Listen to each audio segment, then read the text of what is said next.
Uma sala de bate-papo com personalidades da nossa capoeira e da cultura popular brasileira, onde o convidado explana com a sua visão e com a sua ancestralidade pontos relevantes da história da nossa cultura.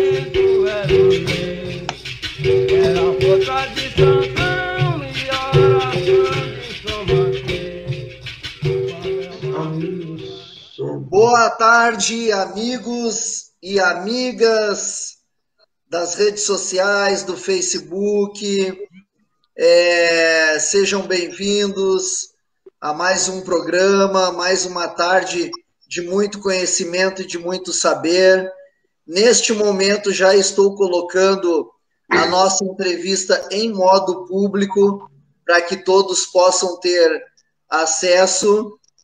E a partir de agora, então, sejam muito bem-vindos a mais um programa na Identidade do Capoeira, o programa de entrevistas pioneiro no Facebook, parceria oficial Prêmio Berimbau de Ouro, Salvador, Bahia.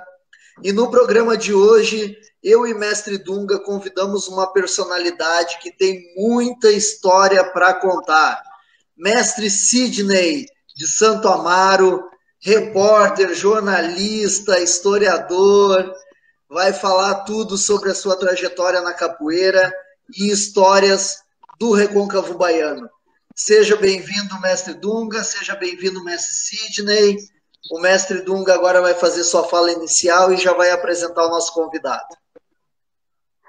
Então, uma boa tarde a todos. É um privilégio a gente poder receber o mestre Sidney, também professor da universidade. Ele vai contar um pouquinho dessa trajetória também universitária para nós. É historiador, é pesquisador. É um privilégio a gente poder estar e ele podendo compartilhar esses conhecimentos com nós. Só uma coisinha antes de nós passar, mestre Sidney. Eu não estou conseguindo colocar na sua linha do tempo o compartilhamento, não apareceu para mim aqui. Eu vou lhe mandar uma mensagem. Pode deixar que eu coloco lá, Mestre Dunga. Coloca lá, Flávio. Então tá, ótimo. Então. Eu não consegui colocar aqui, beleza. Mestre Sidney, então a pergunta que a gente sempre faz para todo mundo que vai bater um papo com nós é como é que o senhor conhece a capoeiragem? Quem foram os seus mestres? Da onde o senhor vem? E como é que o senhor chega até a capoeira? Uma boa tarde, mestre Sidney, a palavra é sua. Boa tarde, Dunga, boa tarde, meu amigo Fly, boa tarde a todos os nossos ouvintes e vamos chamar de telespectadores, né, pelo vice lá da TV Web Rádio Massapê. E a capoeiragem, a minha lida com a capoeira, ela começa com o Mestre Macaco, né? Mestre Macaco, que todo mundo conhece, uma figura internacionalmente conhecida. Mas quem me forma mestre não é o Mestre Macaco, e sim um grupo de mestres. Isso é uma história muito complicada, né? Mas se vocês quiserem, a gente pode contar aqui. Quem me forma mestre é... A live é sua, grupo de 5 mestres, um grupo de 5 mestres aqui em Santo Amaro, né? Sendo que um deles é do Rio de Janeiro, que é o mestre Gueri, que é um mestre que vem do grupo Bonfim, né, o grupo agora ele está no grupo Liberdade. O grupo Bonfim é criado pelo mestre Mário Buscapé, né, que é uma figura também muito conhecida no Rio de Janeiro, no Brasil, que ele leva, uma das pessoas que leva a capoeira para o Rio de Janeiro. Mas não leva a capoeira como capoeirista, leva a capoeira como dança, né, e depois eles começam, né, a arrumar essa cara de capoeira, de capoeiragem no Rio de Janeiro. Então, aqui em Santo Amaro, eu tive o prazer, né, de ser reconhecido mestre pelo mestre Carcará, mestre Felipe, mestre Messias, já falecido, e o mestre Dimas. E, assim como eu disse, foi uma coisa um pouco complicada, né, porque a gente tem uma vida, a gente tem uma construção, eu e o mestre Macaco. Eu sou um dos sócios fundadores do Grupo Acarbo. E, de repente, eu e o mestre Macaco, nós começamos a ter uma incompatibilidade. Uma coisa que começou pequena, minúscula, tal, e depois foi ganhando corpo. e criou uma situação bastante desconfortável para mim, para permanecer, para continuar permanecendo no grupo. E a gente fez, né? Ele fez uma proposta de comemoração dos 35 anos, se eu não estiver enganado, do grupo. E a gente fez 30 anos, eu acho, 30 anos do grupo, e a gente fez toda a elaboração. Como eu sou radialista, fiquei incumbido de fazer a narrativa, né? E nessa narrativa, a gente, em sigilo, planejou fazer uma homenagem também para o Mestre Macaco. E ele não sabia disso, ele só sabia da homenagem para o grupo. E aí, na sexta-feira, que antecedia o evento, que o evento seria sábado e domingo, o Mestre Macaco chegou assim, de uma forma muito nervosa, aí, muito agressiva, e me tratou de uma maneira que eu, como pai de família, já homem com barba branca na cara, não tinha como aceitar aquelas coisas do jeito que ele colocou. Também não fui grosseiro com ele, me silenciei, e depois que ele se ausentou, eu chamei os alunos do grupo e disse a eles que na segunda-feira eu sairia do grupo. Aí foi aquela confusão, porque vai sair, não deve sair e tal. Eu disse, rapaz, não tem condições de eu ficar num grupo que eu não estou sendo aceito. Eu estou sendo hostilizado. E aí nós fizemos a homenagem ao grupo, depois em seguida fizemos a homenagem a ele, a gente contou toda a história do grupo, desde o seu início. E aí, quando terminou o evento, eu chamei o Mestre Macaco e disse a ele que na segunda-feira eu queria que ele fizesse uma reunião de avaliação do evento. E aí, nessa reunião de avaliação, ao final da avaliação, eu chamei ele e todos os participantes lá e disse a eles que eu não queria mais, não poderia mais fazer parte do grupo a cargo, e justifiquei. Ele também não criou nenhuma dificuldade, levantou, veio à minha direção, apertou a mão, disse que a amizade continuava, e assim foi durante um bom tempo. E eu saí do grupo, fiquei sem mestre, sem grupo, nada, sem nenhum tipo de relação com a capoeira diretamente. Eu mandei fazer um abadá todo branco para mim, sem liso, sem nenhuma marca de nome de ninguém, e fiquei frequentando as rodas. E aí os mestres acharam que aquilo foi injusto, que aconteceu comigo. Eles se reuniram e decidiram, de forma espontânea, e algumas pessoas assim, meia louca, e aí disse que Sidney comprou o certificado, Sidney comprou os mestres. Imagine, quem são esses mestres? Mestre Messias, que já faleceu, Mestre Carcará, Mestre Felipe, Mestre Dimas e Mestre Guerre, pessoas de uma personalidade ímpar, pessoas íntegras, pessoas sérias. E eles resolveram, de forma espontânea, me graduar. Se eu já não tinha mais nenhum vínculo com o Grupo a Cargo, por que não aceitar? Aceitei e toquei minha vida. Imediatamente após eu ter saído dessa situação, ter começado o meu trabalho, as coisas começaram a modificar. Começou a aparecer proposta de trabalho, começou a aparecer proposta de alunos, começou a aparecer projetos, apoios e tal, e eu toquei minha vida. Essa parte eu pulei, para que vocês entendam por que hoje ainda tenho mágoa. Por que eu tenho uma mágoa? Porque foi o seguinte, como eu falei para vocês, eu sou um dos sócios fundadores, junto com Antônio Lampião, que é Antônio Reinaldo, que é um pesquisador importante aqui da nossa cidade, com Fuepa, com Antônio Bendengó, todas essas pessoas, né? A gente fundou, Roberninho, a gente fundou o Grupo a Cargo. Como é que isso aconteceu? É importante que seja dito o seguinte: a minha chateação, a minha mágoa com relação a essa omissão é porque os trabalhadores da indústria de celulose e papel do estado da Bahia ajudaram o Grupo a Cargo, ajudaram o Mestre Macaco. E o Mestre Macaco, ele ignora, ele omite isso. Eu estou falando aqui para vocês, com certeza esse programa vai rodar muito, com certeza centenas de pessoas vão assistir, ou milhares de pessoas vão assistir, e eu quero ver quem é que vai me desmentir.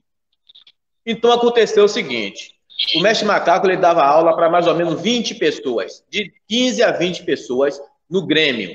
Treinava lá o Mestre Zedário, que não era aluno, ninguém era aluno dele, as pessoas já, todo mundo tinha, né, a sua história. Mestre Zedário, do Grupo Quilombo, que todo mundo conhece, Mestre Furinga, que foi formado pelo Mestre Zedário, Roberninho e tantos outros, Fuepa, que agora é evangélico.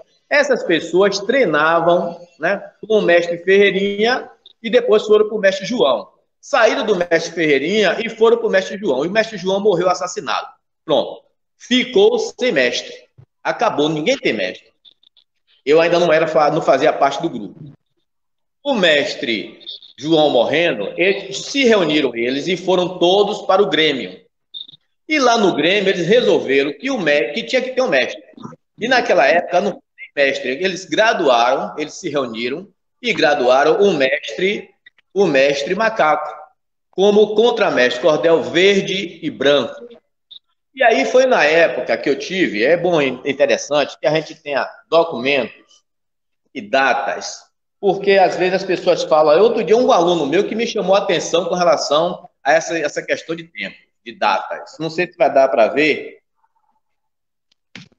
Eu vou mostrar aqui um processo, fato ocorrido em 21/8/89. Dá para ver aí? A data não é muito difícil, mestre. Dá para ver o documento, 28 de... Ah, deu. 22 de 8 de 89. Deu. Deu para ver. Esse episódio foi o seguinte. Eu era diretor de sindicato. Eu era sindicalista. E aí eu tinha constantemente conflitos com a polícia. A gente aqui em Santo Amaro, ninguém aprendia capoeira. Muito dificilmente você aprendia capoeira na academia, porque não tinha academia. Existe um buraco aí, entre Besouro, Amaral e o mestre Carcará e o mestre Ferreirinha. Existem vários buracos, né? Tempos que ficou as academias, não tinha academia em Santo Amaro. As pessoas treinavam com o outro, treinavam na rua, treinavam briga de rua, luta de rua, aquela coisa toda. E eu desenvolvia essas habilidades para me defender, porque eu era diretor do sindicato. Então eu tinha que andar armado, infelizmente. Eu tinha que saber lutar, porque senão eu tomava cacete. Não tinha discussão. E aí, num certo dia, a prefeitura mandou passar um trator em cima da sede do Sindicato dos Trabalhadores Rurais. E não ficou nem a mancha. Passou por cima o trator, quebrou móveis, quebrou tudo, arquivo, destruiu tudo. E aí eu estava em Salvador, e o pessoal da direção do sindicato, que era um outro sindicato, eu faço parte do sindicato do celulose e papel. Isso aí aconteceu com os trabalhadores rurais. E aí o pessoal, confiando em mim, me chamou para tentar negociar essa situação. E eu vim para Santo Amaro para ajudar a negociar. E eu estava afastado de Santo Amaro justamente porque eu estava tendo diariamente conflitos com a polícia. E eu estava achando aquilo muito arriscado, estava vendo muita gente morrer, então eu não podia ficar parado num lugar só. E aí o que foi que aconteceu? Quando eu cheguei em Santo Amaro, que comecei essa negociação, deram uma ordem para que me pegassem. E eu continuei negociando, ignorei, né, aquela ameaça, ignorei a ameaça e continuei negociando com a polícia e com o secretário de administração do prefeito, tal, que hoje até é uma pessoa que faz parte de uma irmandade junto comigo. E aí, de repente, chegou um senhor próximo da gente e o policial, um tenente lá, pediu que ele mostrasse os documentos. Um senhor de 80 anos, 89 anos, ou 90, alguma coisa, tal, mostrou as mãos cheias de calo.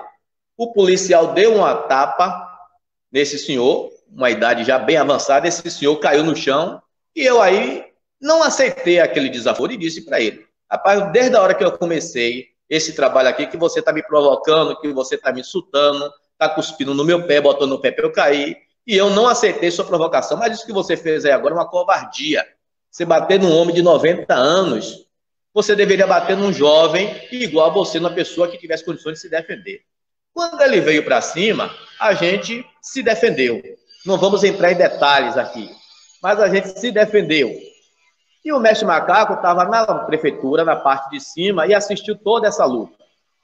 Foi complicado, foi muito difícil para mim, porque a cidade ficou cercada.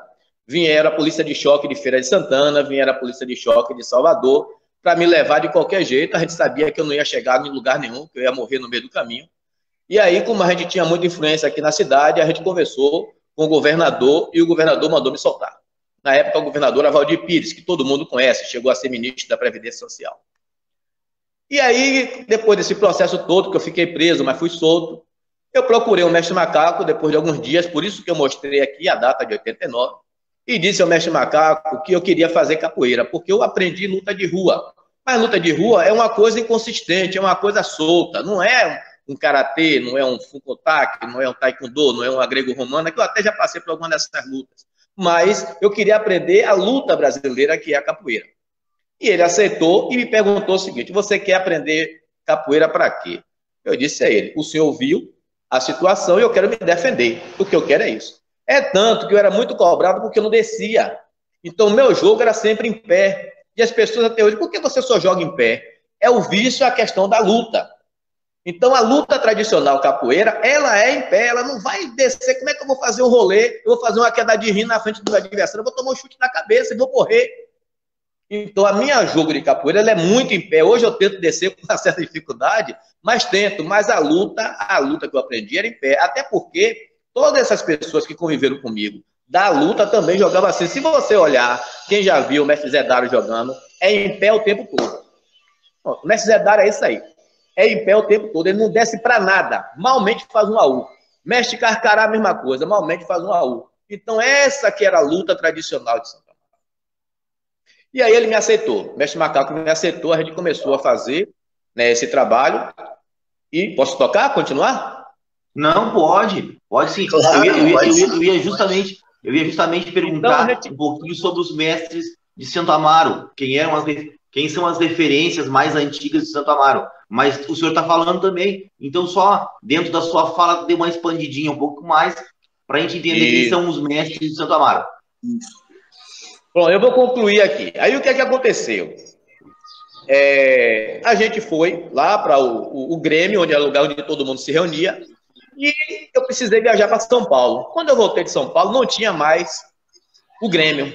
O presidente do Grêmio tomou a instituição e não deixou mais o pessoal da capoeira entrar. Como eu era presidente do sindicato, do Sindicelpa, eu conversei com a diretoria e cedi o espaço para que o Acarbo começasse a treinar. Aí a gente montou o estatuto, fez um planejamento estratégico, fez um plano de expansão, pegou um salário, uma renda fixa e deu ao mestre, comprou abadá para os filhos dos trabalhadores, e os filhos dos trabalhadores não pagavam mensalidade, ou seja, aquilo que era 20 pessoas, de uma hora para outra, pulou para quase 1.000. E desses 1.000 expandiu na Bahia toda. E da Bahia foi para Portugal, foi para Alemanha, foi para França. Salvo engano, na região central da França, entre Paris e Bordeaux, teve quase de 250 a 300 alunos. Então foi assim, uma coisa espetacular. Espetacular. Tudo isso porque os trabalhadores investiram. E eu preciso dizer uma coisa: os trabalhadores não foram enganados.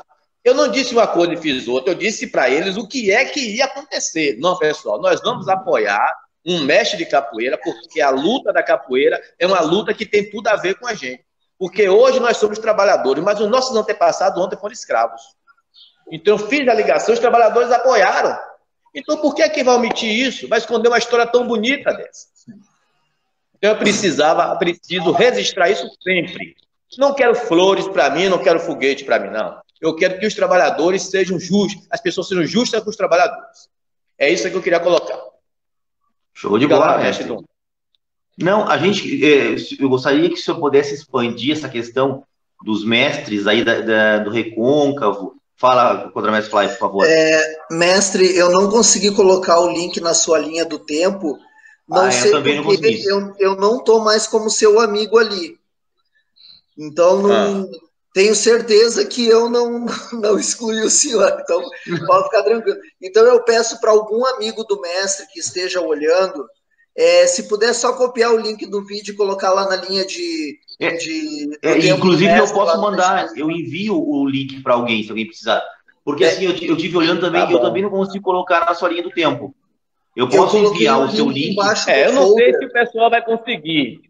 Sim. Eu não sei se o pessoal vai conseguir, porque a maioria deles me acompanham pela rádio ou pelo meu perfil. E aí talvez o pessoal tenha tido alguma dificuldade, mas tudo bem. Depois vai ficar gravado. Aquela postagem que o senhor fez do folder no seu Facebook, eu coloquei de comentário ali o link do vídeo.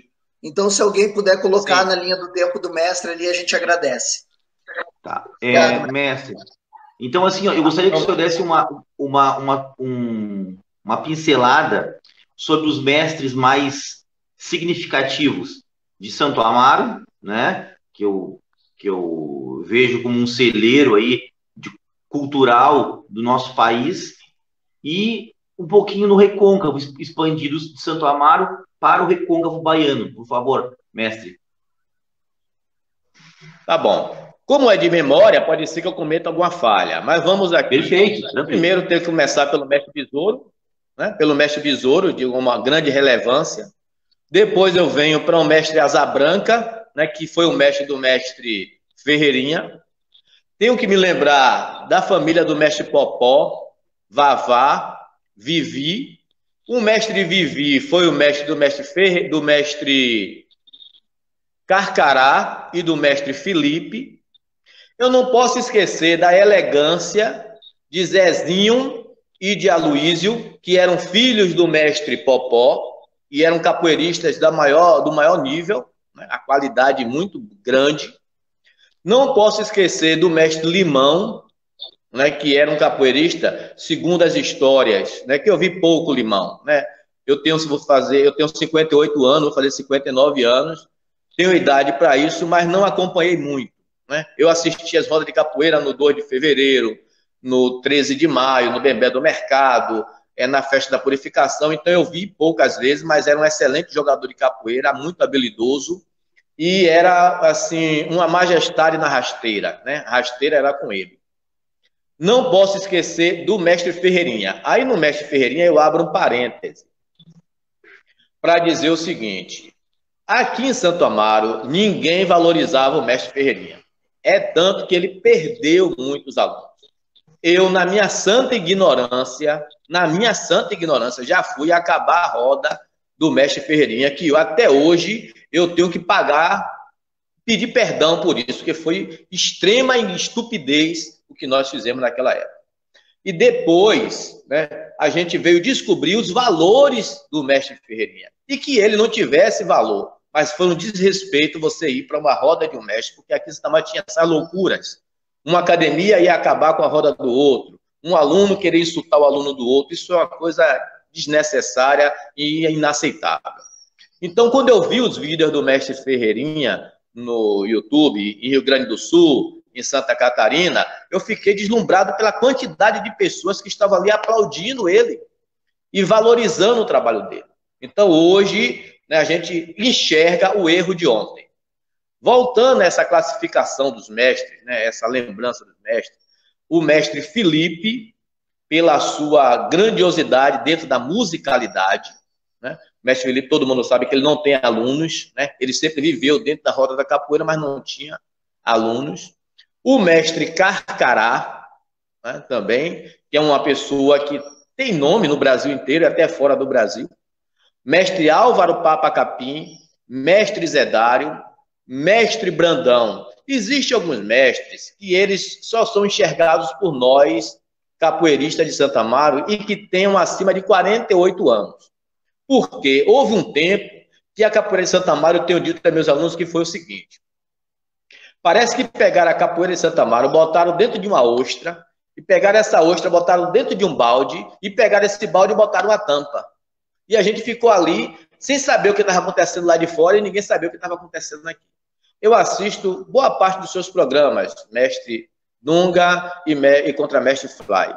E eu vejo histórias, narrativas, que são coisas boas, mas são histórias praticamente pessoais, não contam a história de uma região, de um estado, conta a história de pessoas, né? E a gente praticamente aqui não conhecia essas pessoas. Quem disser que Santa Amaro, dos mestres atuais, que conhecem todas essas informações, não é verdadeiro. Nós aqui em Santa Amaro vivíamos para dentro de Santa Amaro. Existia uma ideia equivocada de que as pessoas tinham medo de vir a Santa Amaro. Em alguns casos, talvez até sim. Existe um bairro aqui, que você já deve ter ouvido falar, né, que foi o bairro do Trapiche de Baixo, onde aconteceu essa luta aqui, ó.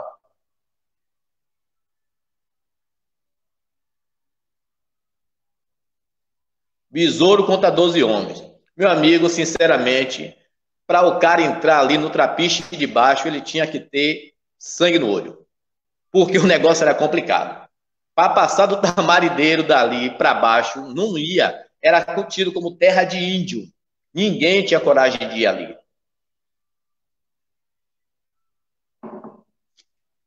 E os mestres de fora, eles vinham para Santo Amaro, e eu assisti isso, muito mestre renomado, chegava nas rodas de Santo Amaro e ele ficava intimidado, porque era um jogo diferente. Era um jogo que, se você quisesse florear, você floreava, mas se você quisesse também um jogo duro, tinha. E o jogo, ele era uma coisa espetacular, fora do comum. Era fora do comum. E com isso, a gente foi ficando no ostracismo. Nem a gente saía e nem ninguém vinha cá. E o mundo da capoeira avançou e nós não participamos desse avanço. E isso, hoje, é uma tentativa minha de tentar modificar esse quadro. Nós não somos capoeira Angola, nós não somos capoeira regional. A capoeira de Santo Amaro é uma capoeira tradicional. Ela sofreu interferências, sofreu. Meu grupo tem cordel, mas a gente usa os 10 cordéis, as cores da bandeira do Brasil, tal como o mestre Ferreirinha fazia. Existem outros grupos que têm corda infantil, que tem corda ao invés de cordel, que tem graduações intermediárias, mas isso aí foram as influências que nós sofremos do Sul, do Rio de Janeiro, de São Paulo, então, até do Norte, de Maceió, de Pernambuco, mas nosso grupo, Tradição Quilombola, a gente não aceitou essas intervenções, essas influências, essas interferências. Eu não sei se eu falei todos os mestres, né? Se a sua resposta, a sua pergunta, ela já está satisfeita, satisfatória. Eu não lembro mais assim, né? De mestre Zé Dário, né? Eu já falei, né? Que é um mestre. O mestre Zé Dário, ele traz uma questão muito importante. A capoeira de Santo Amaro era uma, antes do mestre Zé Dário criar o Grupo Quilombo, e a capoeira de Santo Amaro era outra, depois do Grupo Quilombo. Às vezes o mestre Macaco, ele se chateava comigo quando eu falava isso, mas não era para ele se chatear. Por quê? Depois do mestre Macaco, depois do mestre Zé Dário, o mestre Macaco, ele foi obrigado a reinventar a roda. Depois do mestre Zé Dário, o mestre Macaco, ele reinventou a roda, e ele foi competente nisso. Eu não vejo por que ele ficaria chateado ou magoado. Ele criou um outro formato, né, de planejamento, de estratégia de jogo, começou a produzir CDs. Então, foi uma reinvenção. E quem provocou toda essa mudança revolucionária foi o mestre Zé Dário. Eu tenho uma obrigação de afirmar isso. Mestre, me diga uma coisa, como é que a capoeira... Porque eu vejo, como eu já disse para o senhor, eu vejo o Santo Amaro como um celeiro, né? De muita coisa, de muita questão cultural. Mas como é que a capoeira chega? Como é que as pessoas... Não sei se o senhor tem algum conhecimento, até de Besouro, como é que Besouro desenvolveu isso? Da onde vem a influência? É uma influência africana? O que vem antes de Besouros? Não sei se o senhor tem essa informação, né? Eu estou me aventurando a perguntar, porque é um debate, a gente quer saber, né? Como é que Santo Amaro consegue, e o Recôncavo conseguem dar conta de tanta cultura que emana daí. Como é que o senhor vê isso? Como é que surge isso aí? Essa história é um pouquinho longa. Eu vou precisar que você, se eu deslizar aqui, você me chame de volta. Não, aqui, ó. Eu vou dizer uma coisa, mestre Ginei. As histórias longas são as melhores, porque elas vêm recheadas de detalhes, e isso é o que nos interessa. Vai lá. Eu vou tentar não me perder. Esse livro aqui, ó. De março. Tá. De 1837. 14 de junho de 1822. Tá, a gente viu. Então, esse livreto, ele foi produzido pela Câmara de Vereadores de Santo Amaro. É uma preciosidade. Tem alguns erros, mas ele é muito importante. Ele conta o surgimento de Santo Amaro desde 1557. E ele é bom para o santamarense entender que a data de emancipação política não é a mesma data de aniversário, né? São momentos diferentes. E Santo Amaro, ele chegou a ter a posição de 8º lugar na economia nacional no Brasil, colônia, no Brasil Império.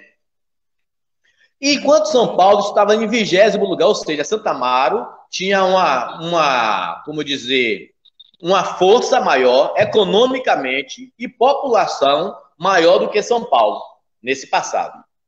E aí, nessa produção, era a produção de cana, de açúcar, de fumo, né, e de fumo. E aí o que acontece? Do tabaco, né? Aí o que acontece?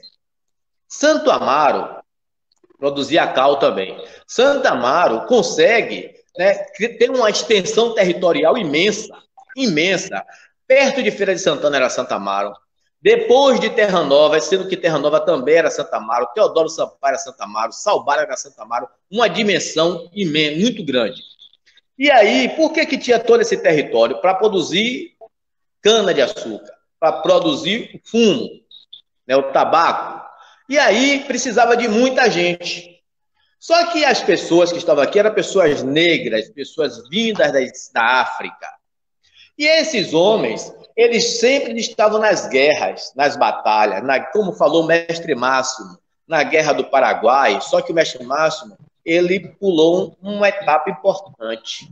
Existiu aqui em Santo Amaro o Batalhão de Caçadores de Santo Amaro, que na sua maioria era composta por soldados que eram capoeiristas. Então, se você... Aqui tem uma dança que a gente retrata muito bem isso. Qual é a diferença do soldado comum com o soldado capoeirista? A malandragem. A malandragem. E aí eu vou trazer para vocês aqui uma situação. Você já viu alguém cortando cana? É uma pena que eu não posso demonstrar aqui. Então, quando o cara está cortando cana lá, o trabalhador está cortando cana, ele mete o facão numa toça, na torceira. Com a outra, ele empurra com o pé. Repare que aquele movimento que ele faz com um dos pés não é igual ao pisão que a gente geralmente leva no joelho do adversário. Mesmo marcando, leva no joelho do adversário. A dança, o jogo do bêbado. Quem já viu aqui, né? O angoleiro, ele não ginga. O angoleiro, ele não ginga. Ele se movimenta. Ele faz aquela coisa parecendo que ele está bêbado. Aí é a malandragem da capoeira. Então, como era a diferença desse soldado comum e do soldado que era capoeirista? Porque, além de tudo, ele tinha o recurso da malandragem. Não sei se vocês prestaram serviço militar, mas eu fui militar também. Infelizmente, na época da ditadura. E uma coisa que o meu sargento dizia era o seguinte, Sidney, nunca esqueça do elemento surpresa. Então, vamos juntar as peças do quebra-cabeça. Do quebra-cabeça. Quando você chega fingindo ser um bêbado, com todos esses recursos de quebrar um joelho, de dar uma ponteira, de dar um martelo no nariz ou na garganta, e você chega fingindo que é um bêbado, e o seu adversário, ou o seu inimigo, porque na guerra inimigo não é adversário, ele não percebe que você é uma ameaça para ele, ele acha que você é um tonto, um bêbado, uma pessoa que está embriagada, você vai usar ali o elemento surpresa. Então, imagine um exército, na sua maioria, composta por pessoas que tinham habilidades pessoais de luta e tinham a malandragem de saber chegar no adversário sem despertar todos os sensores daquele adversário. Imagine aí. Então, aí é onde vem, né, dentro dessas lutas, da luta da independência da Bahia, a luta do Paraguai, né, todas essas lutas aí, o capoeirista estava lá. E cada vez que a gente sabe, né, quem é mestre sabe. Quem é mestre de verdade sabe que você não aprende sozinho. Quando você recebe a sua graduação de mestre, você aprende a ser mestre. E você vai aprender a ser mestre com seus alunos. É com o erro do aluno que você aprende, é com o acerto do aluno que você aprende. Imagine numa guerra que está valendo sua vida, o que é que você não aprende? Então, na minha opinião, é daí que vem todos esses recursos da cabeçada, da ponteira na garganta, do chute na boca do estômago, de quebrar a parede do abdômen, de chutar no queixo e saber que vai desmaiar, do pisão que vai quebrar o joelho, da tesoura bem aplicada no pescoço. É aí que vem isso. É daí que vem isso, porque ali estava valendo a vida. Não era um jogo, era uma luta onde se você perdesse, você morria. E esse grosso, essa somatória, essa coisa que a gente somatizando, vem para a capoeira de Santo Amaro.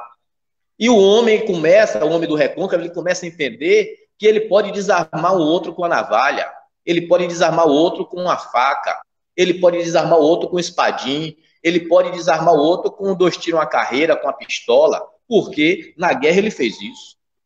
Então ele traz aquela experiência, a experiência daquele que não venceu e a experiência daquele que venceu. Então essa é a minha visão. Show, mestre, show. É uma visão. O contramestre queria fazer alguma pergunta, né? Mestre, só puxando um pouquinho para o que o mestre Dunga perguntou antes para o senhor, e vai ser mais uma pergunta por questão de curiosidade mesmo.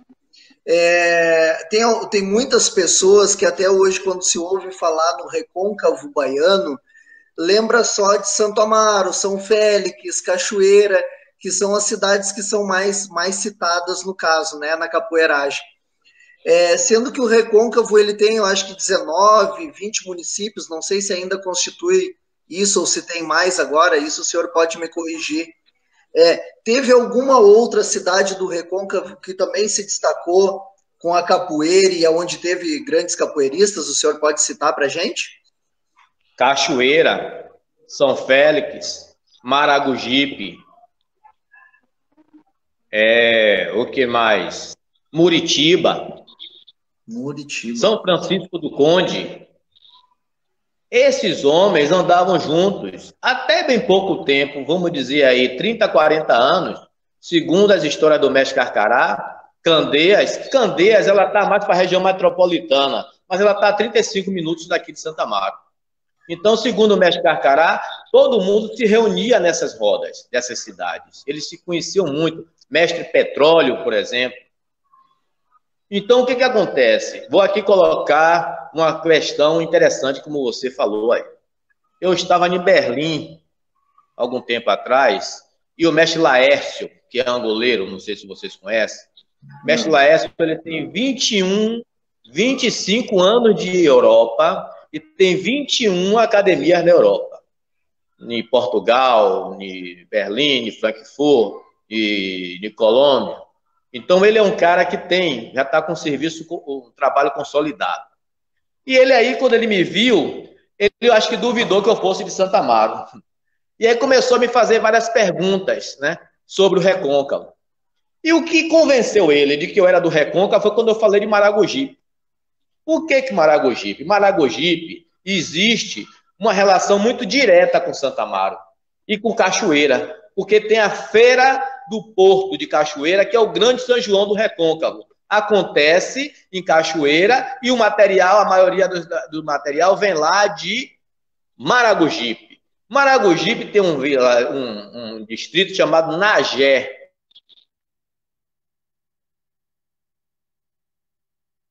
Acho que o mestre travou. Travou. Total. Travou total. Bom, vamos ver se o mestre volta. Enquanto isso, lembrando a todos que hoje à noite, às 21 horas, nós temos uma entrevista muito bacana com a escritora Mônica Beltrão. Vai estar falando sobre uma das obras dela, que é A Capoeiragem do Recife Antigo, os Valentões de Outrora. Mestre, voltou? Mestre, voltou? Mestre Sidney? Ainda tá travada ainda a imagem dele. Travada ainda, né? Deixa eu dar uma rasteira no mestre aqui. Espera aí que eu chamo ele de novo aqui. Só para... o Cabeleira colocou uma questão aqui e eu vou fazer assim que ele voltar, Cabeleira, tá? Vou esperar ele concluir a questão do que ele estava falando lá do Nagé e coisa parecida, e aí já passo a tua pergunta. Tá, mandei a mensagem para ele agora. Então, só complementando, É um livro muito bacana. Esse livro da escritora Mônica Beltrão já está na 3ª edição. Ontem até, inclusive, ela estava me falando que na 2ª edição ela deu uma repaginada, no qual ela modificou algumas coisas e acrescentou 20 páginas na 2ª edição. E agora na 3ª ela deu uma repaginada de novo. Então tá bem legal aí para o pessoal acompanhar a entrevista. Voltou, mestre? Pronto, tá aí? Tá muito ouvindo. Mestre, então, mestre, deixa eu só uma coisinha. O mestre Laércio, né? Mestre Sidney, o senhor parou, para nós aqui, parou quando o senhor estava falando em Nagé, tá? Foi a última coisa que nós ouvimos aqui do senhor. Isso, e depois, só para colocar, o senhor falou no mestre Brandão, e aí apareceu uma pergunta aqui do Cristiano Cabeleira, que é, Brandão é aquele do barracão de mestre Valdemar? Não. Brandão, não? Ele foi aluno do mestre Ferreirinha, aqui de Santa Amaro. Ele não pratica mais capoeira, não. Mas Brandão era assim, ele treinou um pouco com o Cabeludo, né? Do Cabeludo lá da Barra. Do Porto, né? E ele vestia Barra, todo de azul. Né? Sim. Isso, Ele treinou lá, mas o mestre Brandão era assim, muito jovem, então depois ele abandonou a capoeira. Tá. Então, posso em Nagé, você tinha essa ligação com o povo indígena. E aí, quando eu comecei a contar essas histórias para o mestre Laércio, ele aí veio e disse, não, Sidney, você realmente é de Santo Amaro. Então, as pessoas duvidam lá fora quando você é de Santo Amaro. Você praticamente tem que passar pelo vestibular. Assim, você falou, o Dunga, né, da minha vivência lá na universidade, né, na Unilab, que eu tenho muito prazer em trabalhar lá no projeto, né, de Fundamentos Filosóficos e Práticos da Capoeira e do Samba.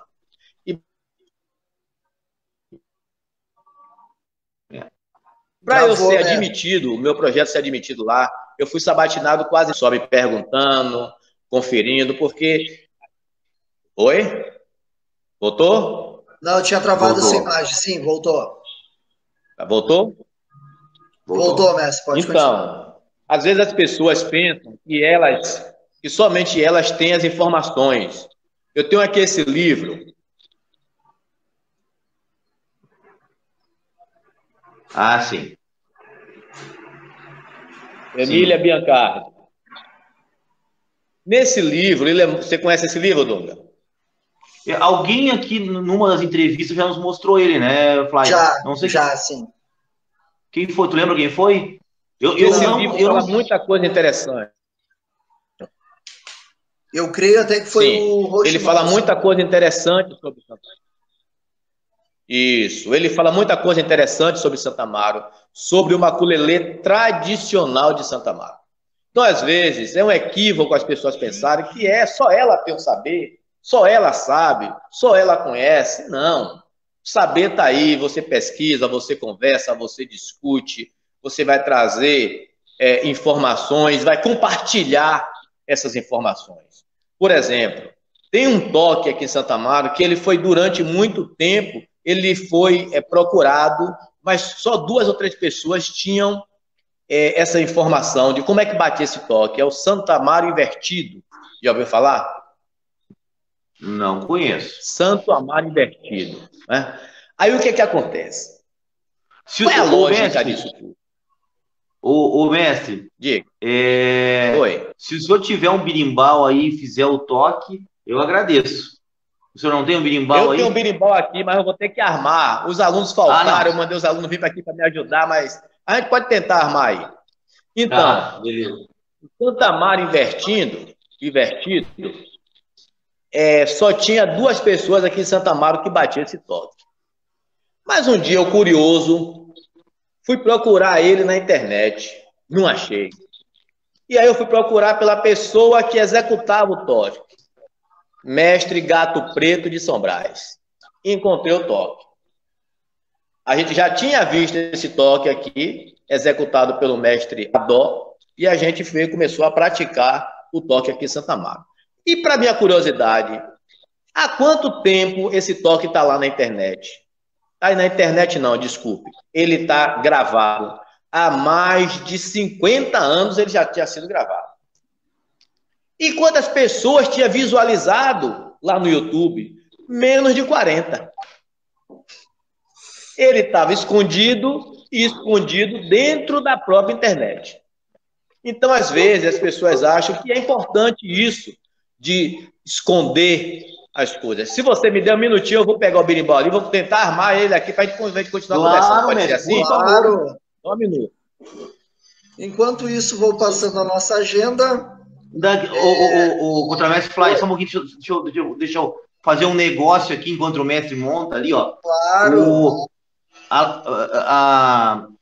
A nossa amiga Lúcia, que já nos entrevistou, que já foi entrevistada por nós, quer vender o livro.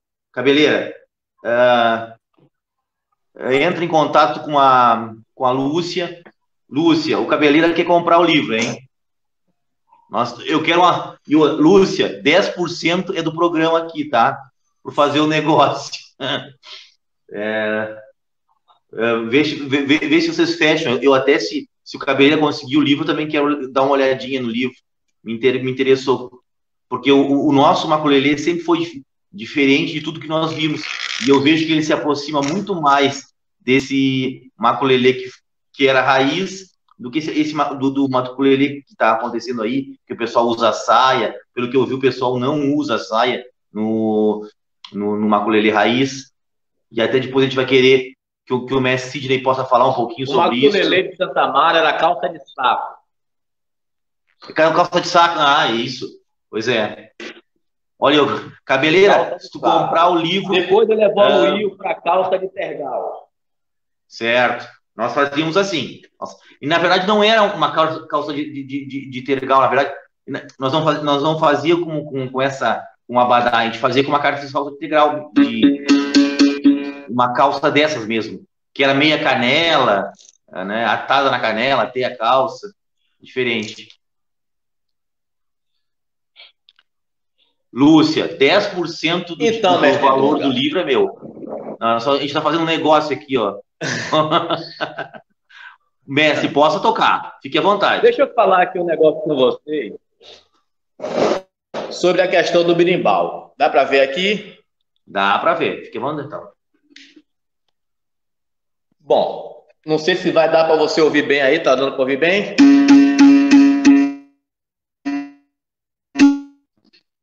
Dá para ouvir, dá para ouvir. Tá ótimo. Tá limpo o som? Tá limpo. Posso tocar que dá para ouvir. Pode tocar, mestre. Tá querendo falhar aí. Pode tocar que tá dando, a gente aprende aqui dando para ouvir bem, mestre. Vamos lá.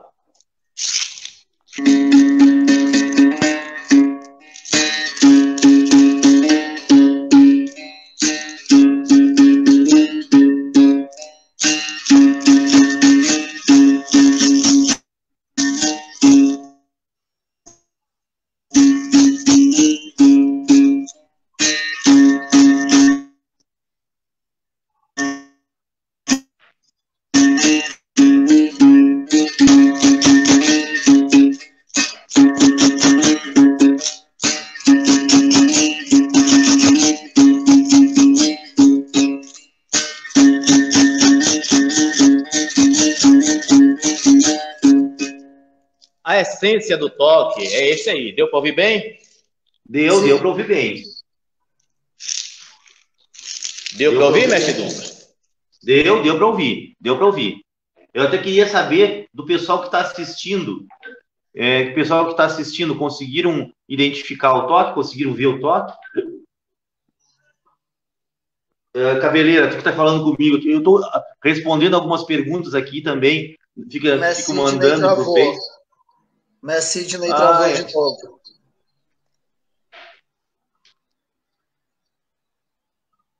Pessoal, então, lembrando, hoje à noite, às 21 horas, entrevista com Mônica Beltrão, escritora do livro A Capoeiragem do Recife Antigo, Os Valentões de Outrora, e também já vai estar falando da nova obra que ela está escrevendo. Amanhã, na parte da tarde, às 15 horas, horário do Brasil, mestre Mildinho e monitora Ellen falam sobre o jongo. E à noite, entrevistas 21 horas com o mestre Catitu, contando um pouco da sua história na capoeira e também falando sobre a comemoração de 30 anos do trabalho do Grupo Herança Cultural. Semana que vem já entrevistas maravilhosas que já fechamos, já lançamos nos nossos perfis aqui do Facebook.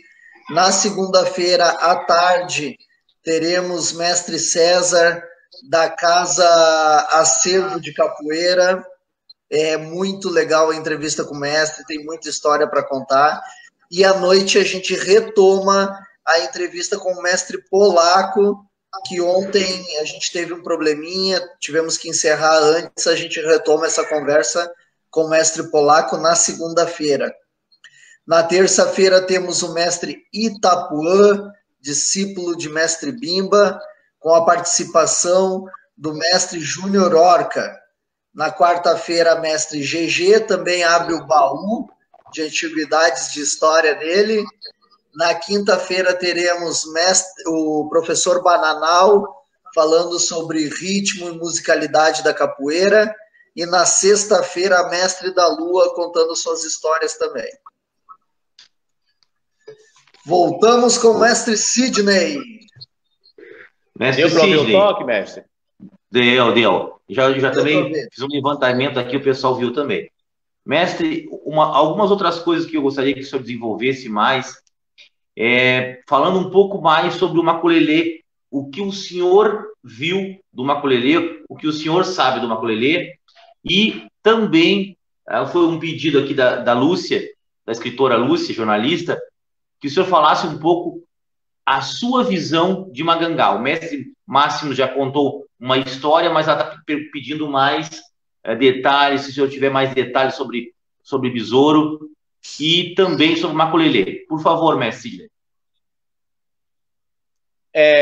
Sobre o mestre besouro, eu reforço, né, a ideia de que o mestre besouro nunca foi um bandido, ele nunca foi um marginal, ele foi um justiceiro, ele foi um herói para a gente. Eu cresci nisso, eu fui aluno da irmã do mestre besouro, aluno de banca, ela dava aula de português, matemática, tal, reforço escolar, eu fui aluno dela. Eu fui o preposto, né, da família do mestre besouro, junto à Mixa e à Globo, inclusive eu trouxe documentos aqui, né? Eu tinha até umas fotos, mas acabei não encontrando essas fotos. Tá aqui, né?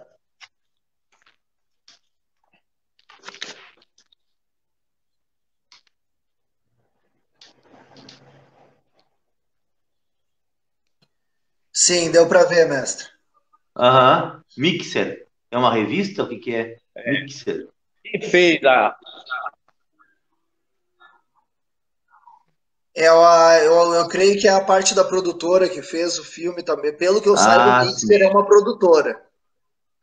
Quem fez o filme foi a Mix e a Globo. E eu fui o preposto da empresa ou da família na negociação com o mestre ou com essas empresas, né, com as pessoas que produziram o filme. A ideia era a gente conseguir uma contrapartida para a família, né? E infelizmente os empresários não quiseram dar um centavo para a família. Eu respeito o Ailton, ele me conhece, ele já esteve aqui em Santo Amaro, né? A gente foi na casa de Dona Dó, eu tenho até uma fotografia dele com Dona Dó, que foi minha professora, mas já faleceu. Mas a família não recebeu um tostão furado, né, por aquele filme. Não posso aqui avançar muito nos detalhes, né, porque às vezes a gente não tem provas e hoje o jogo é duro, eu posso ser processado, mas eles não agiram de forma correta comigo nem com a família. Eles não deram um tostão furado para a família, e quem faz a lenda besouro se transformar no homem Manuel Henrique Pereira é a família e a pesquisa de Antônio Reinaldo. Então, para mim, foi uma injustiça. Com relação à história do mestre Besouro, que o mestre Máximo contou, concordo com 99,99%.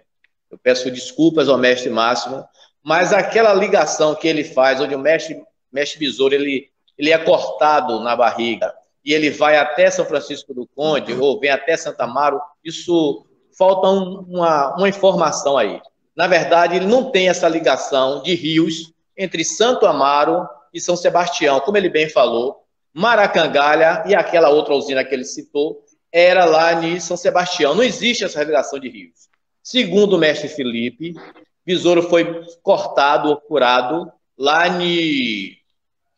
na armadilha, né, em Maracangalha, na emboscada, e ele fica escondido durante a noite, alguém transporta ele de carroça até São Francisco do Conde, e em São Francisco do Conde ele é colocado em uma canoa, e aí sim ele vem para Santo Amaro. Essa ligação de rios entre Santo Amaro e São Francisco do Conde, realmente ela existe.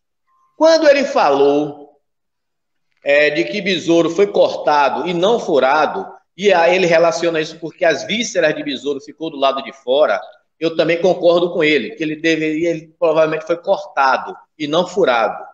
Porque, segundo João Diobá, né, João Mongol,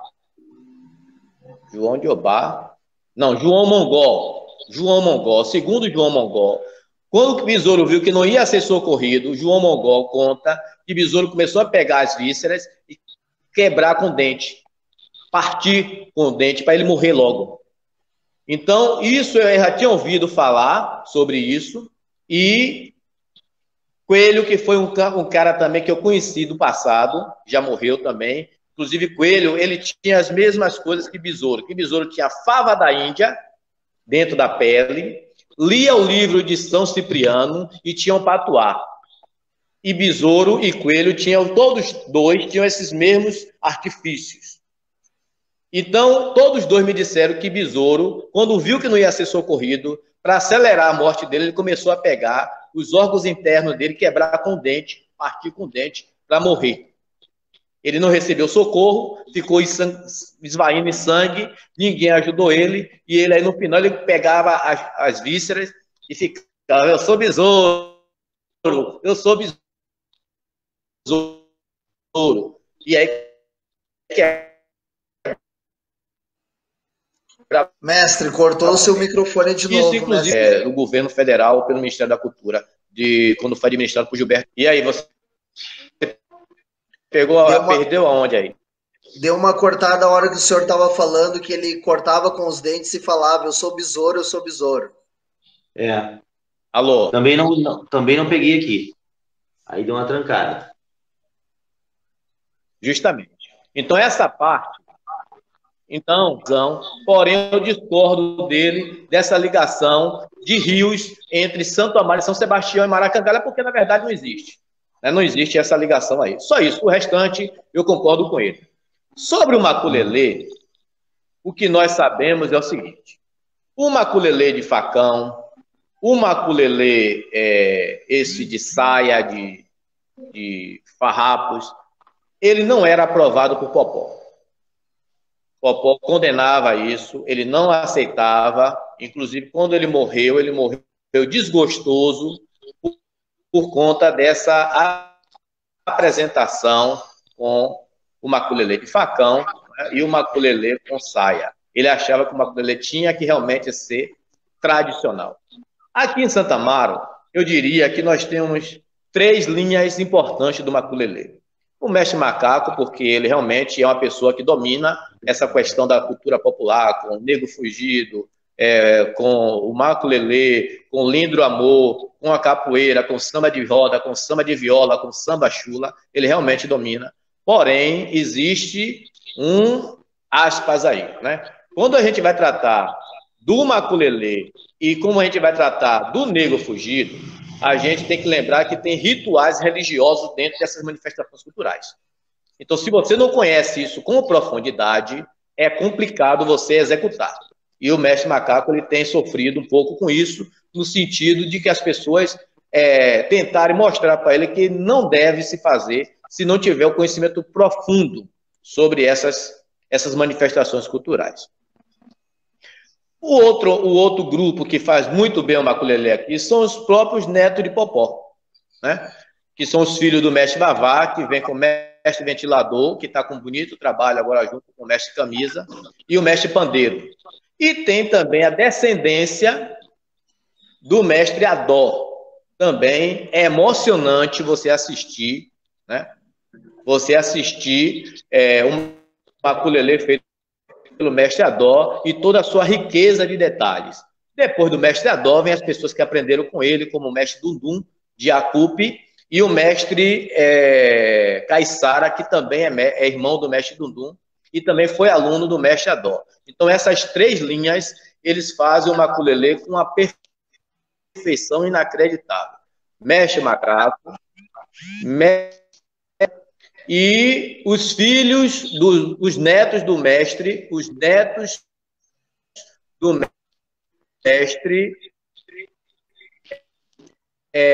Popó, que são Vavá, filho do mestre Vavá, que é o mestre Ventilador e o mestre Pandeiro. Ficou entendido?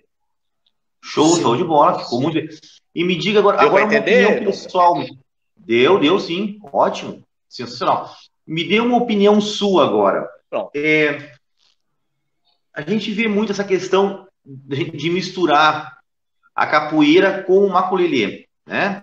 Nas apresentações que a gente vai fazer, então em um momento se faz o maculelê para encher, para ficar mais atrativo o evento, mas segundo a sua fala, se eu não entendi errado, são 2 manifestações com pesos culturais semelhantes, né? Que deveriam ser estudadas a fundo, deveriam ser pesquisadas e não ser tratadas com uma certa leviandade durante um evento de capoeira.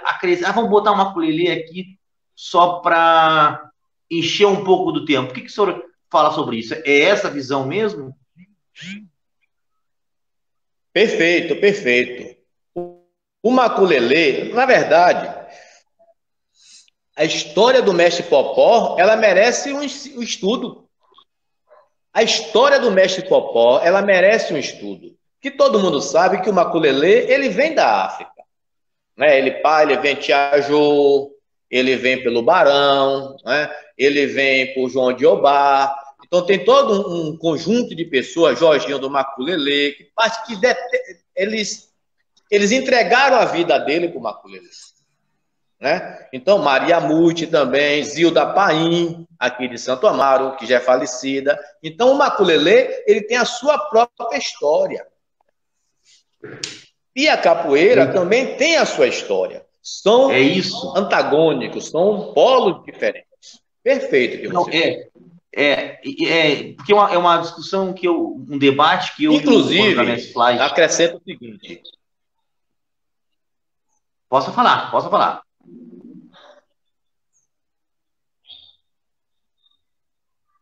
Pode falar, mestre, pode falar. A palavra é sua.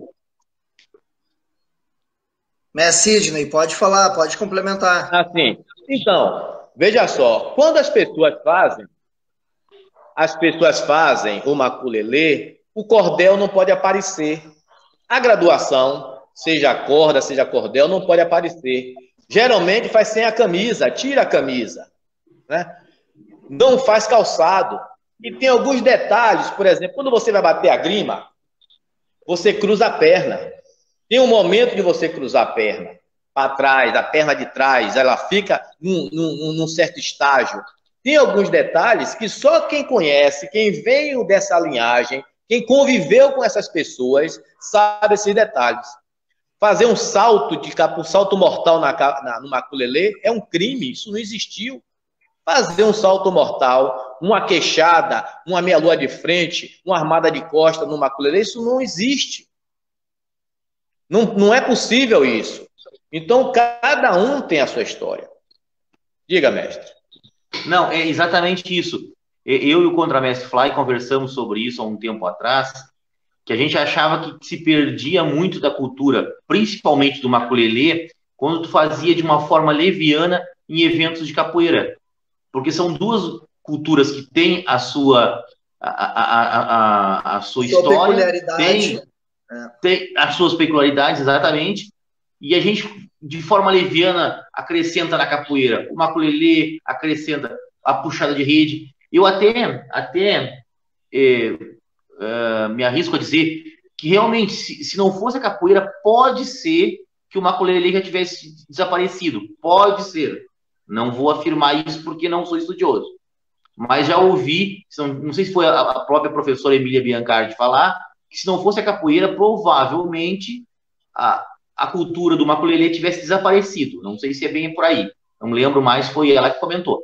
Mas a gente precisa respeitar a tradição dessas culturas. Sim. Uma outra coisa que eu queria comentar. Uma outra coisa que eu queria comentar com o senhor. Saiu um documentário, um filme sobre a capoeira em Santo Amaro. Perfeito. Eu gostaria que o senhor falasse um pouquinho do filme. Não sei se é filme ou documentário. Acho que é documentário, né?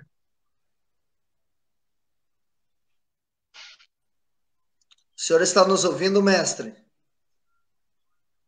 Mestre Sidney. Qual filme? Não, é um documentário que...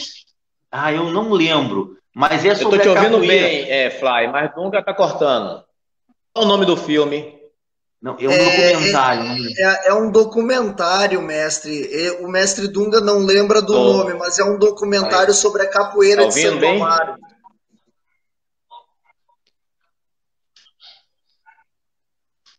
Mas eu acho. Vou ver aqui. Peraí, um momento. Sim, eu sei qual é o documentário. Nesse documentário aparece Mestre Carcará, aparece Mestre Felipe, Mestre Medicina, Mestre Antônio Lampião, aparece Maria Muti, aparece João Mongó. Isso? Esse mesmo. Acho que é Palavra de Mestre. Deixa eu ver. Olá. Eu tô olhando aqui. Eu tô olhando para ver se eu acho o documentário. A minha opinião sobre aquele documentário, ele ajuda muito a capoeira como um todo. E ajuda também o recôncavo. Mas ele traz uma questão.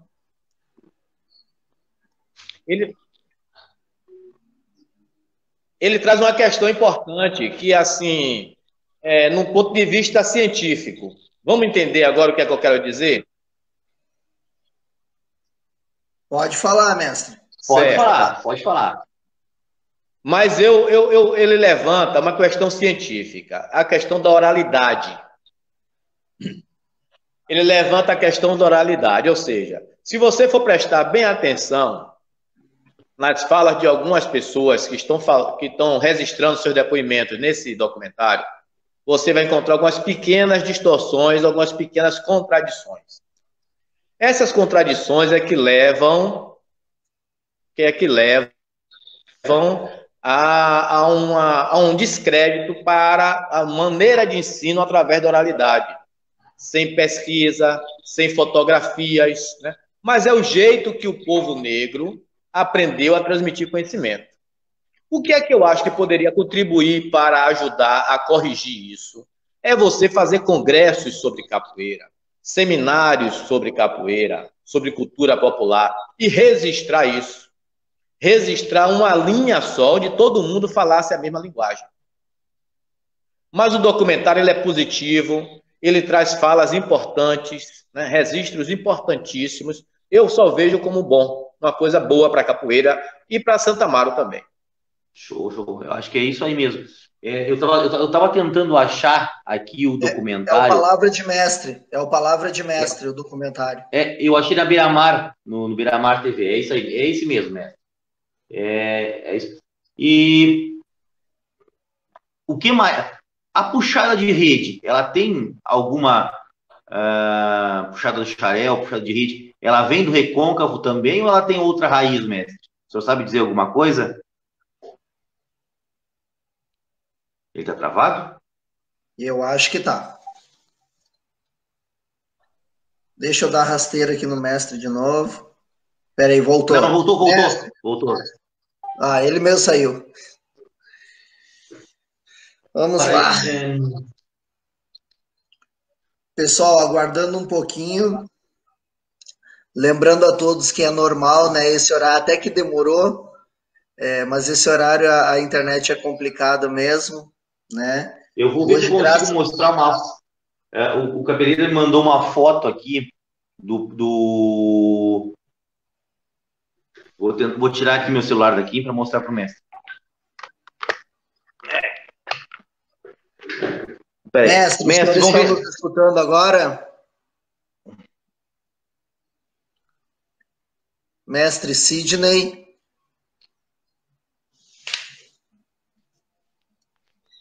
Mestre, o senhor está escutando? Não. Mestre. Nada. Nada ainda. Eu vou botar uma foto aqui que o Cabeleira, vou virar a câmera para mostrar uma foto que o Cabeleira me mandou que saiu numa revista, para deixa eu ver aqui, depois eu digo o nome da revista, acho que é Cosmos, e até para o pessoal que está nos assistindo poder ter acesso também. Aqui, ó.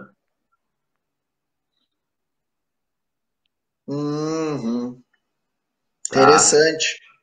Eu acho que eu vou agora, o Cabeleira pode nos ajudar. Eu acho que o cara do centro, que está no centro ali, com uma grima só, é o Popó. Mas eu não sei dizer, porque eu não... Deixa eu ver. Vamos ver. Eu vou tentar mostrar aqui para o mestre, se ele voltar, Cabeleira, mas ele não está aqui. O senhor está mostrando a nossa imagem aí, mestre. Ah, é verdade. Peraí. Eu quero ver se eu mostro a outra foto. Aqui tem uma outra foto, ó. Maculelê é uma dança tradicional. E aqui a gente pode ver eles com roupa calça, normal, eu acho, né? Que é uma calça normal. E calça a batida social, né? E a batida à altura da cintura, isso aqui eu achei interessante. Diferente, nós fazíamos a batida à altura do ombro. Mas aí já é uma padronização, ó. Isso é legal a gente fazer esses debates, mestre Dunga, principalmente com quem é da região, né? Que nem amanhã também a gente vai conversar com o mestre Mildinho, que tem um grande grupo de estudos de jongo, para a gente começar a entender mais e poder explicar para o pessoal que essas manifestações culturais, cada uma tem a sua peculiaridade, como o senhor mesmo já falou, a sua história, e a gente tem que ter muito cuidado quando a gente vai reproduzir essas partes culturais, né? E aqui, ó, o Fly, se eu não estou enganado, parece que ele está cruzando a perna, estou tentando olhar aqui, ó, fazendo uma cruzada para bater o bastão. Pode ser que seja aquela coisa, mas eu não sei se é exatamente isso. O que eu sabia, mestre, é que aquela perna de trás, no caso, a gente bate o natural, né, que todo mundo ensina, bater com a perna esquerda para frente e o braço direito, né? Você bate com o braço direito e a perna esquerda que fica na frente. Então, a perna direita, a que fica atrás, ela levantaria na altura do joelho, meio que dava uma cruzada na hora de bater. Eu já tinha ouvido falar sobre isso. Nós fazíamos no grupo, a gente chamava de passo do frevo, né? Aquele passo que se fazia, que era um passo do frevo, né? A cruzada, né? Mas eu não sei quem tá aí. Vou só mostrar aqui de novo, agora que eu aprendi a mexer nessa porqueira aqui, o LP que o Cabeleira nos mostrou do Mestre Paraná. Vou de novo mostrar aqui, onde nós conversamos sobre o Mestre Paraná. Olha aqui. Que parece um dos mais raros, né? Entre os mais raros LPs de capoeira aí. E aqui na outra mão do Cabeleira, o LP, né? Lá atrás os CDs do Cabeleira e aqui o Cabeleira. Aqui, voltou. Deixa eu ver. Como é que tá aí, mestre Sidney? Mestre Sidney? Mestre Sidney? Mestre Dunga, a gente está mais ou menos... Bom, agora eu estou vendo vocês. O senhor está nos ouvindo, mestre? Pode continuar? Tá, pode. Oi. Deixa eu só... Aqui, ó. Mestre você sumiu aí, pai. Tá. Deixa eu lhe mostrar uma coisa aqui que nós recebemos, mestre. Quero lhe mostrar uma coisa. O senhor está me ouvindo? Vou mostrar aqui, só um pouquinho. Aqui uma foto, ó. Se não me engano... Maculelê. Peraí, errei pra cá.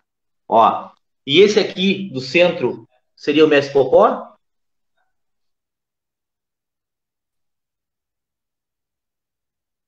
Mestre Sidney? Ah, não dá. Mestre Sidney, o senhor sabe nos dizer se aquele no centro ali batendo o maculelê seria o mestre Popó? Não dá para ver, não. Ah, tá. Sim, eu estou te ouvindo, mas não dá para ver. Não me parece, não. A foto não está muito nítida, não, mas não me parece, não. Sim. Beleza. Então possa continuar. Possa continuar a sua conversa. Pode continuar, mestre, a sua história. Bom, você está falando, você perguntou sobre a puxada de rede. Isso. Puxada de rede é uma manifestação cultural dos pescadores, né? E isso não acontece só aqui na sede de Santo Amaro. Acontece em Itapema, acontece em Salbara, acontece em Iacupe, né? Onde você tem algumas pessoas fazem em Salvador, mas onde você tem a comunidade de pescadores, ela acontece, né, de uma maneira muito forte. Tem uma puxada de rede que eu gosto muito, é do pessoal de Iacupe. Olá. Não, estamos lhe ouvindo. Estamos lhe ouvindo. Pode falar, mestre, estamos ouvindo. Pode falar. Olá. Bom, então é isso. A puxada de rede é uma manifestação cultural. Mestre Sidney. Você perguntou sobre a puxada de rede, mas o quê? Não. Agora, mestre Sidney, assim, nós estamos com 1 hora e 16 minutos de programa. Nosso programa tem 1h30. Então, nós vamos agora encaminhar para as falas finais. O senhor fique à vontade para transcorrer sobre algum tema que não falou ainda e que queira falar alguma coisa. O senhor tem mais 15 minutos de fala. Se não quiser usar todo, não há problema nenhum. E depois a gente encerra o programa, nossas falas. Fique à vontade para se manifestar sobre qualquer tema, mestre. Fique à vontade. Eu quero registrar, mestre Bonga.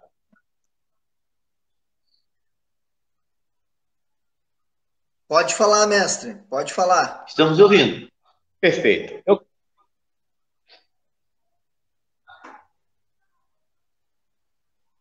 Eu acho que o mestre, pode falar, mestre. Bom, eu quero registrar o seguinte, a capoeira de Santo Amaro, ela é diferente, mas para mim ela não é melhor, nem é pior do que nenhuma outra. É mais um estilo de capoeira. Só que eu acho um equívoco da parte dos capoeiristas de Santo Amaro quererem abandonar a nossa cultura, as nossas tradições e botar cereja no bolo dos outros. Com todo respeito, né, aos outros segmentos da capoeira, mas eu acho que o capoeirista de Santo Amaro, ele precisa... Eu estou falando, está ouvindo? Estamos ouvindo. Alô? Estamos ouvindo, mestre. Estamos ouvindo, a mestre. internet está uma porcaria mesmo, velho. Pode falar, mestre. Olá. Estamos ouvindo? Sim. Estamos ouvindo. Então, vou repetir. O meu registro é esse. A gente precisa valorizar a capoeira de Santo Amaro, a gente precisa valorizar a capoeira do Recôncavo, a capoeira de Santo Amaro, de São Francisco do Conde, de Cachoeira, de São Félix, de Maragogipe. Mestre Bimba não esteve aqui em Santo Amaro, Mestre Pastinha não esteve aqui em Santo Amaro. Com todo respeito ao mestre Pastinha, com todo respeito ao mestre Bimba. Nós tivemos até alunos, até cidadão aqui de Santo Amaro, que foi treinar com o mestre Bimba, tipo César do Supermercado, foi aluno do mestre Bimba. Mas nós temos o nosso estilo. A gente tem que parar de botar cereja no bolo dos outros. A gente tem que valorizar a nossa tradição, a nossa relação com a nossa ancestralidade. Eu clamo aos capoeiristas de Santo Amaro que façam esse estudo, que façam essas pesquisas e que tragam para dentro da capoeira essa valorização daquilo que é nosso. A gente não precisa copiar ninguém, a gente tem o nosso próprio, a nossa própria cultura, o nosso próprio estilo. Quando eu bati o Santo Amaro invertido, é porque esse era o toque que se batia em Santo Amaro. A gente não batia aqui, sabiam. Travou. Porque iam buscar lá fora, o São Bento Grandola e outros. Eu encerro aqui minhas palavras. Tá. Mestre, deixa eu lhe mostrar novamente a foto, que agora quem nos mandou a foto mostrou aqui. Só um minutinho, mestre, que eu vou lhe mostrar a foto novamente, tá? Vamos ver se o senhor reconhece. Vamos ver se o senhor reconhece o mestre Popó. Esse aqui.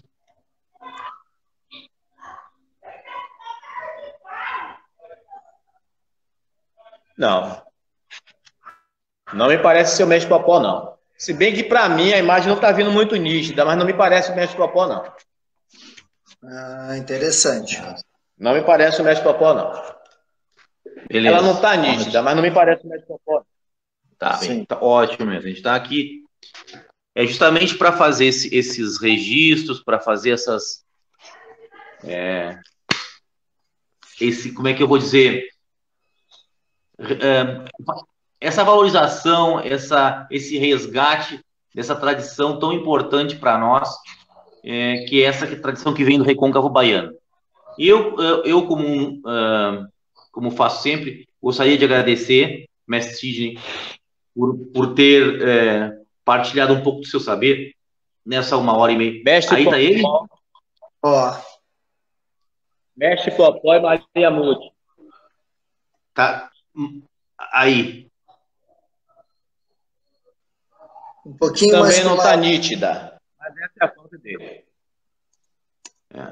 Coloque de novo. O mestre, o senhor pode depois nos enviar essa foto? Posso, sim, posso. Faz favor para nós botar nos nossos arquivos aqui. Tá bom. Então, mestre, eu queria...